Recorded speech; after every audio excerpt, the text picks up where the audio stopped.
daoibh a chuirde. Tá an amsir ag dul a bheabhs, agus tá an Gréine ag teacht amach ó am go chéile. Táim sé chun taispeáintíomh chun is Gaisteoir Gréine a dhéanamh onas go méid an ann an Gréine a bhela amach agus tainmh a bhaint as níos minicí. Seo linn!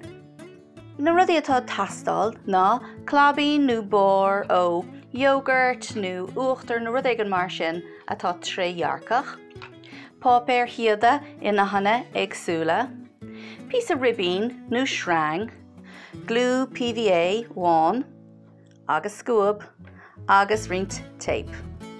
An chéad rud atá le déanamh ná an ribín nó an shrang a ghramú leis an glabín le píosa tape. Úsáideimiid é seo lena chrocha ar ball. Nuair atá sé sin dinta, bugamid a rá agus déanamid é a bhaisiú.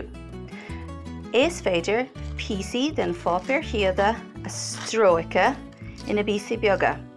Is féidir píosaí beaga mar seo a úsáid, nó más fearr leat, is féidir píosaí fada a stróice agus iadachar trasna mar sin. Pé stíl gur má leat, is féidir sprí leis. Úsáid an glú leis an blaisteach a chlúdach agus gramig an fápéir chiada leis an glú.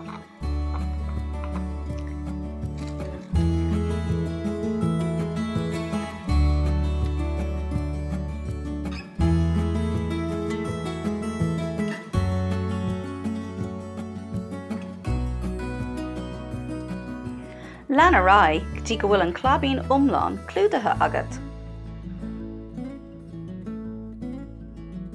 Nuair atá an clabín go thomláin clúdathe agat leis an fápéir siada, úsáid an glú agus den cínte go bhfuil an pápéir a léig gramathe síos.